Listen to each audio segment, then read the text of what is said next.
Hello, my name is Linzy Attenborough and I'm a mentor for Group 11, aka the best Get Set Ready group ever. My journey with the National Youth Film Academy began in 2018, I believe. So this is my second time actually mentoring. And it's my second time working with the National Youth Film Academy. And I've been really impressed, actually, at how they have grown. So it was a smaller organisation when I first worked with them. And they had expanded recently and they had a lot more tutors. And it was a little bit manic. And it was more like a 24-hour film challenge. But due to feedback from some of those on the programme and other tutors, they've really listened. They've taken all the feedback on board and they've developed the programme to this amazing programme that it is now. And they've also adapted to the times, which is pretty impressive. So, I think it's an amazing opportunity for young people and it's a unique programme for young filmmakers. It's real, it's current, it's fun, it's unique and relevant, and it's going to both educate and entertain, we hope. And I believe that's what a film should do. It should entertain and educate, and that makes it a good film, in my opinion.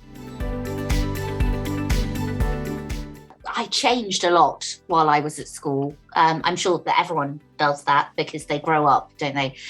So when I first started school, I was confident, but I was a bit of a loner. I used to enjoy my own company. I still enjoy my own company, but I would go round singing to myself. I've heard this, that I would sing to myself. I'd wander around the playground on my own, singing to myself. A bit of an odd loner. Then when I was 13, I went to performing arts school, and there I really came out of my shell and I really blossomed as a teenager and became very confident and had lots of friends. I mean, I've had friends since childhood. I've had a close friends that I've known. One of my best friends I've known since the age of 2. And in fact, we're going to see the Suicide Squad at the cinema this evening. So we still live near each other and we still know each other. So I've had lifelong friendships. However, I really sort of changed as from sort of a child to a teenager. I became quite a different person.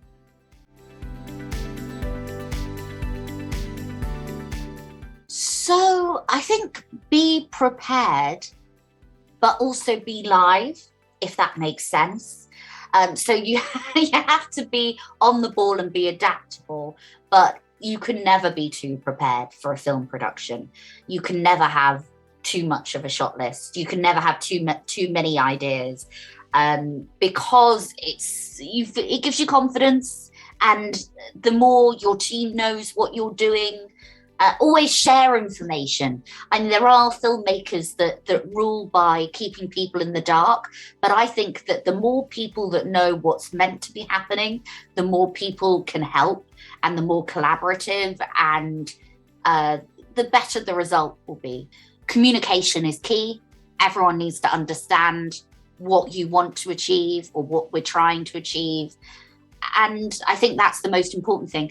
I think sometimes I'm too collaborative as a filmmaker, and I've learned to say, that's a great idea, we'll do that at the end of the day.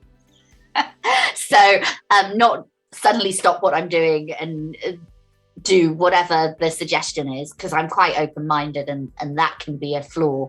I think obviously follow the plan, but then you have time for collaboration.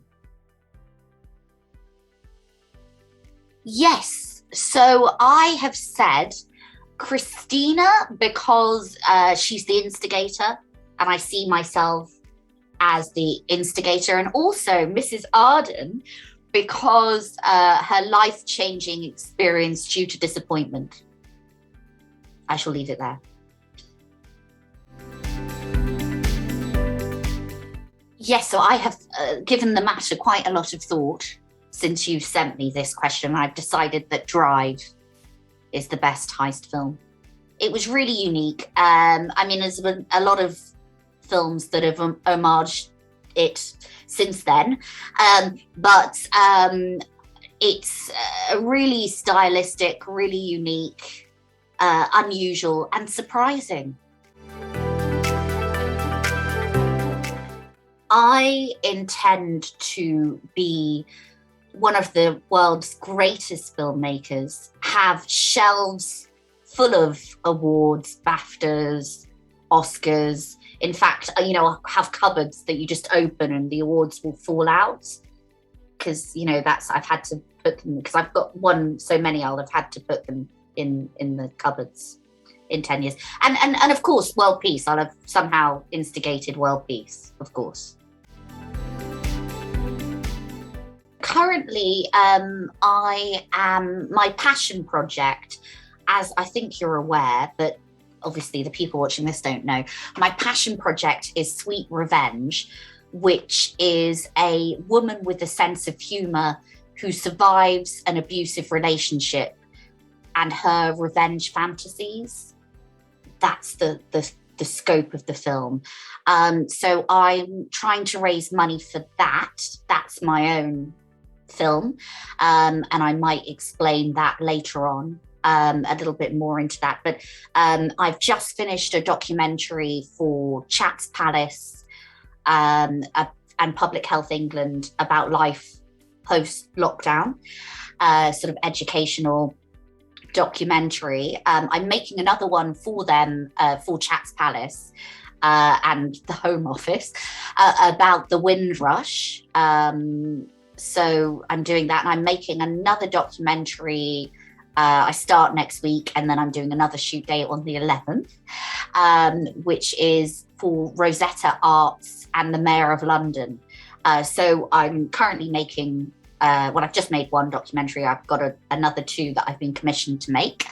So that's ongoing work. I'm producing a horror film called Wolf Garden, thriller horror, heightened thriller, elevated genre piece. That's what we're calling it. I think that's enough.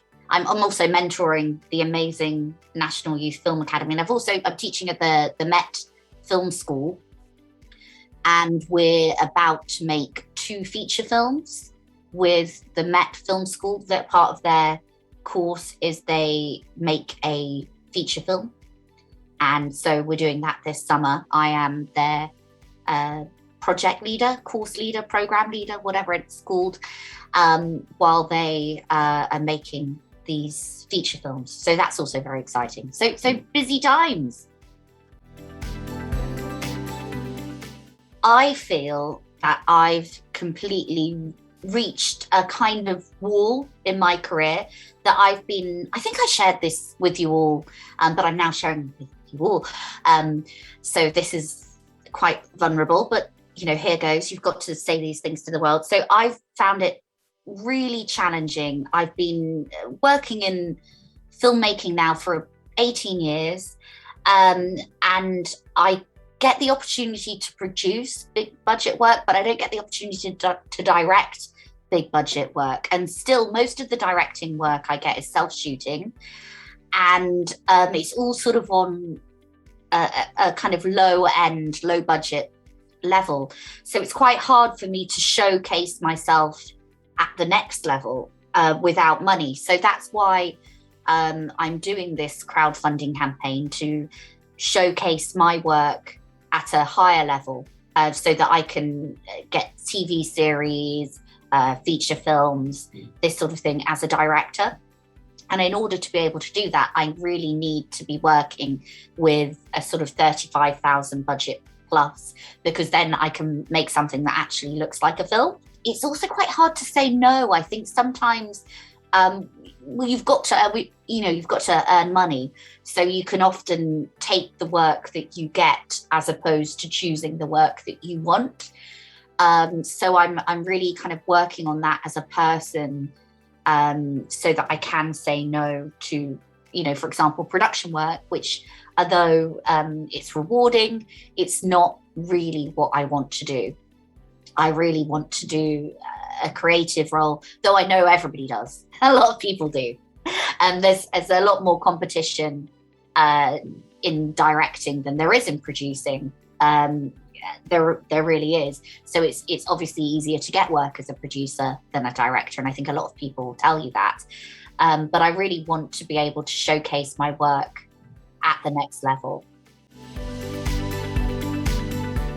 My advice is, or something that I've realised is, okay, you start out making films and you've got to keep making films, and they don't essentially look, sound or feel like the ones in your head.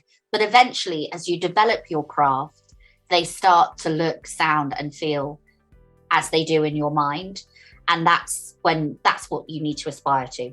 So just keep making films until they look, sound and feel as they do in your mind. Well, I think I should say how amazing my group have been and are going to be. And I mean, it's really what's amazing about this is you've got a group of people that are all really equally dedicated to making a film. And that's such an opportunity, because you don't get that in, outside of a program like this. You have the employers, you have the above the line, and you have the below the line. You don't have everybody. Well, in an ideal world, you do. In an ideal world, you have this amazing family of people that all are trying to accomplish one vision. And, you might get directors that do inspire people to do that. And obviously, I'm working towards being one of those inspiring people. But I think that it's a really rare opportunity, this program. And it's such a wonderful example. Group 11 is such a wonderful example of teamwork and collaboration. And I'm sure that when you see Prom Fever, it will pay off, and you will see what can be done when everybody cares and gives it 150%.